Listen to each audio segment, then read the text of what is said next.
नमस्कार दोस्तों, आज के इस वीडियो में हम बात करेंगे डायनेमिक फिल्टर के बारे में। डायनेमिक फिल्टर का यूज़ हम डेटा को फिल्टर करने के लिए लेंगे।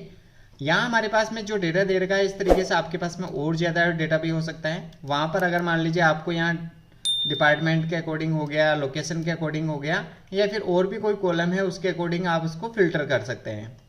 अब मैं चाहता हूँ कि जो भी मैं फिल्टर करूँ वो डेटा मेरे पास में यहाँ पे शो हो जाए। तो उसके लिए हम यहाँ पे हैं फिल्टर फॉर्मूले का यूज़ करने वाले हैं। वैसे अगर हम नॉर्मली फ़िल्टर करना चाहें तो उसके लिए हम यहाँ पे इसको सेलेक्ट करेंगे, जो भी हेडर है।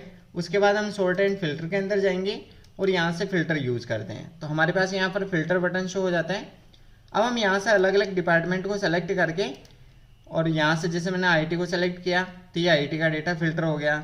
इस तरीके से हम अलग अलग जो डिपार्टमेंट है उनको सेलेक्ट करके फ़िल्टर कर सकते हैं। जो दूसरा हमारे पास में जो तरीका है, यहाँ से मैंने रिमूव कर दिया फ़िल्टर। अब हम यहाँ पे यूज़ करेंगे कंट्रोल शिफ्ट और L का। अब यहाँ पर जो है फ़िल्टर बटन आ जाता है। अब यहाँ से भी हम सेम एज इट फ़िल्टर कर सकते हैं। अब मान लीजिए मैंने एडमिन को सेलेक्ट किया तो ये एडमिन हमारे पास में आ गया है। अब यहाँ से वापस हम हटाने के लिए कंट्रोल शिफ्ट प्लस L का यूज़ करेंगे। अब लेकिन हमारा डेटा है वो यहीं पे हो रहा है, लेकिन मुझे ये डेटा है यहाँ पे चाहिए कि जो भी डेटा मेरा फ़िल्टर हो जाए और मुझे यहाँ अलग से शो हो जाए। अब मुझे यहाँ डिपार्टमेंट के अकॉर्डिंग सेलेक्ट करना है, तो मैं यहाँ पहले डिपार्टमेंट,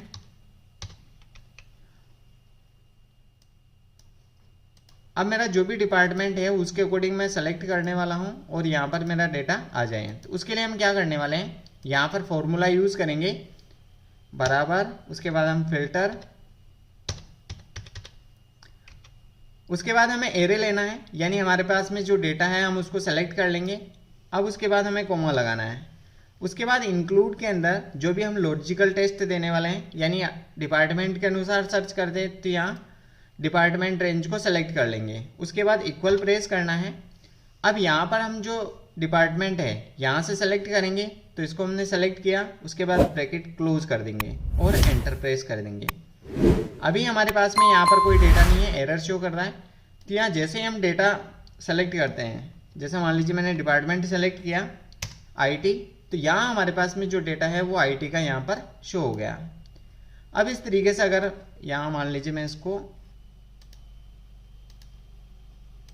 अब हम यहाँ पर जो चेंज करते हैं, यहाँ मैं लिखता हूँ सेल्स, और जैसे ही मैं एंटर प्रेस करता हूँ तो मेरा सेल्स का डेटा यहाँ पर शो हो गया। इस तरीके से आपके पास जितने भी डिपार्टमेंट हैं आप उनका यहाँ पे यूज कर सकते हैं। जैसे मैं एडमिन करता हूँ और एंटर, तो यहाँ हमारे पास में एडमिन का डेटा आ जाएगा।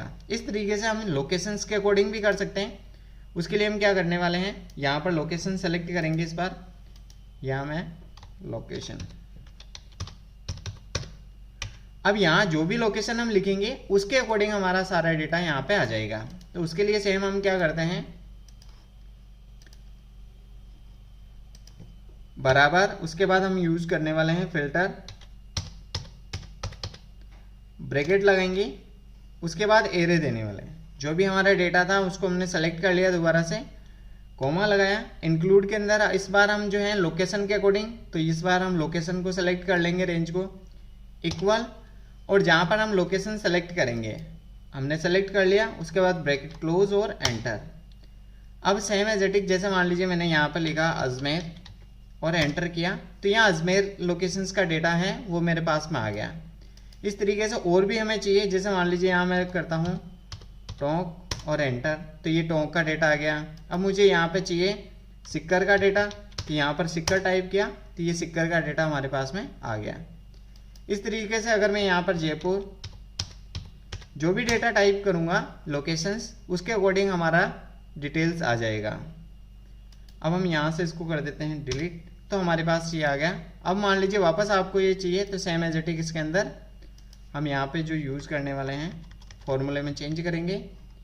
अब हम यहाँ पर डिपार्टमेंट को दोबारा सेलेक्ट करेंगे इक्वल, और यहाँ पर दोबारा डिपार्टमेंट को सेलेक्ट करके ओके कर सकते हैं। तो अब हमारा जो डेटा है वो एडमिन के अकॉर्डिंग आ गया। अब दोबारा चेंज करेंगे तो हमारा data same as it is filter हो जाएगा।